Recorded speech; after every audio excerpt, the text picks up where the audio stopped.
Vi starter med at skrive reaktionsskemaet op, som lyder på NaHCO3, som er i solid form. Og så bliver det her til Na2, som også er i solid form. Og vi får H2O ud af det, som er gasform. Og vi får CO2 ud af det, som også er i gasform. Så afstemmer vi det. Vi ved vægten på antallet af stofferne, så ved vi, at vi skal have 2 af den her. Og vi ved, at vi får 2 CO2. Ja. Så tager vi lige op i et skema. Masse, molarmasse og stofmængde. Yes. Vi ved, at vi har 6,28 gram af det her. Og vi ved, at vi har 4,2 gram herovre. Så finder vi molarmassen, og det gør vi ved at kigge på. Så kigger vi på tallene. Vi ved, at vi har, eller ved at lægge det hele sammen, så ved vi, at vi har 84,007 gram per mol her. Og vi har 61,969 gram per mol herovre. For så at finde stofmængden, så skal vi bruge den her formel, som lyder på stofmængde er lige med masse divideret med molarmassen. Så sætter vi det så op, eller skriver det så ind i formlen. Så siger vi N for NaCO3,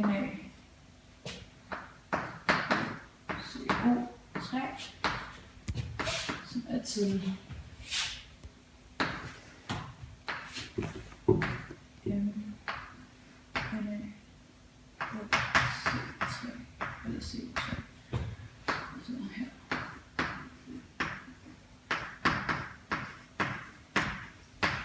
så sætter vi det så ind, eller så sætter vi så de tal, vi har ind i formlen, så bliver det så sådan her. Vi skal finde, molen på det her stof, som hedder forkert. Så der, sådan her. Så finder vi ved at sige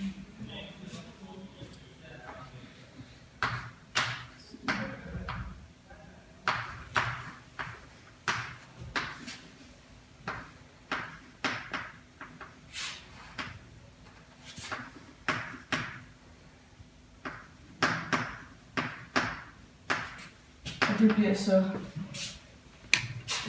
0,075. 0,075 mol. Det skriver vi så op i vores skema.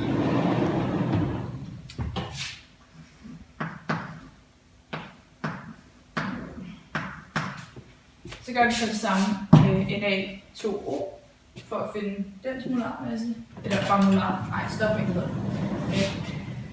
Og så siger vi så, vi bruger samme princip. Ja. Bare vi indsætter nogle andre tal, og vi skriver det på en anden formel. Så siger vi så N til Na2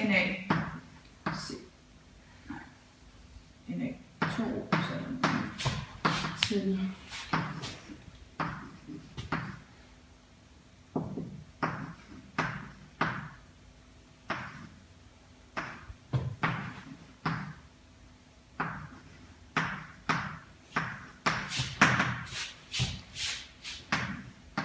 vi gør så det samme, som vi gør her, og sætter dem ind i formen.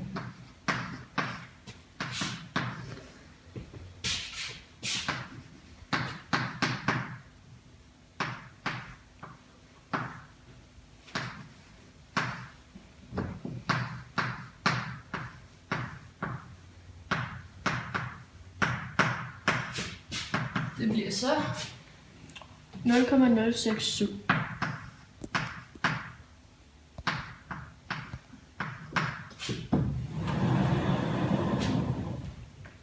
Og det skriver vi så ind i vores skema.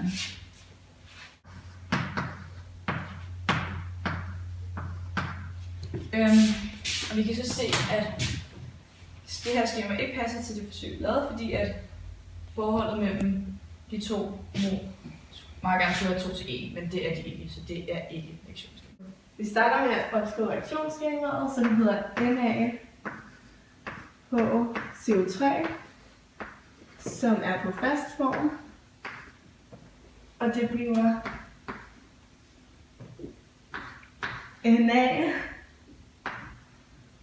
NaOH, som også er på fast form. Plus CO2, som er på gasform. Og skemaet er allerede afstemt, så derfor skal jeg ikke gøre det. Nu skal vi regne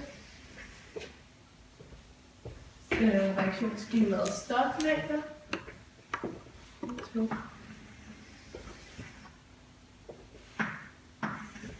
Og vi kender allerede, eller der er massen, og der er molarmassen, og der er stofmængden. Og vi kender allerede NaHCO3's masse, som er 6,28 gram. Og dens molarmasse, som man kan se i det periodiske system, er 84,007 gram per mol.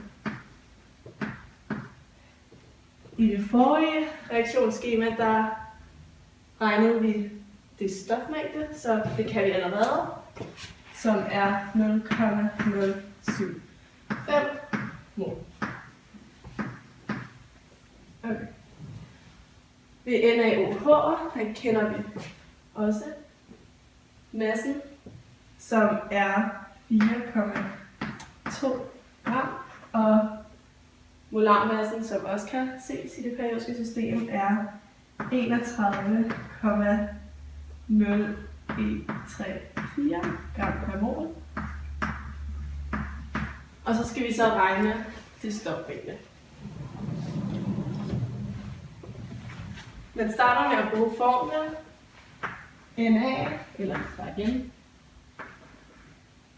N divideret med molarmassen. Så man siger, stofmængden er NaOH og minus massen af NaOH divideret med molarmassen af NaOH.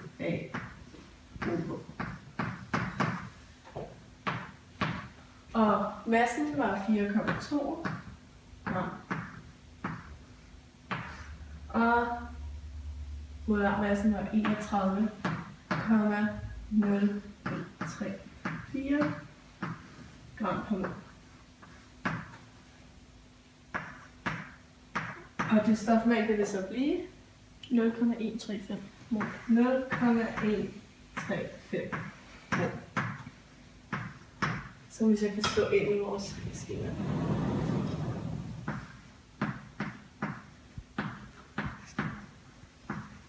Og man kan så se, at det her reaktionsskema ikke er det rigtige. Jeg vil opskrive reaktionsskemaet, som er NaHCO3, og det er på fast form. Det bliver til Na2CO3, der også er på fast form. Og samtidig bliver det til CO2, der er på gasform, plus H2O, der også er på gasform. Så afstemmer vi reaktionsskemaet, og der skal stå 2 her, da der er 2 natron på denne side, og på den her, og samtidig er der 2 H'er, så det går op i. Vi skal finde massen, molarmassen og stofmængden. Vi kender allerede massen, for det har vi vejet os frem til, og den er 6,87 gram. Og så kender vi molarmassen, det kan vi aflæse i det periodiske system. Og den er 84,007 gram per mol. Og så har vi i de 2 foregående forsøg, der har vi fundet ud af, hvad stofmængden for NaHCO3 er. Så den kender vi også. Og den er 0,075 mol. Vi kender også, hvis det er det her stof, vi har fået ud af vores ophedning, så kender vi også massen for det. Så den, hvis det er det her stof, så skal den være på 0,2 gram.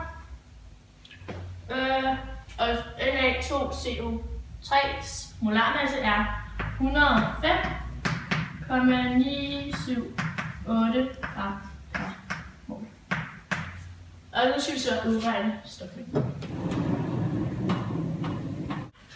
Formlen for udregningen af stofmængden er stofmængde er lige med masse divideret med molarmasse. Så stofmængden af Na2CO3 er lige med massen af Na2CO3 divideret med molarmassen af Na2CO3. Og så skriver vi så de tal ind, vi ved. Så vi skriver 4,2 gram divideret med 105,978 gram per mol. Og det giver 0,039 mol. Så det kan vi skrive ind i vores skema. 0,03 mol. Og så kan vi så se, at det er det stof, der cirka skal være 1,2 til 1.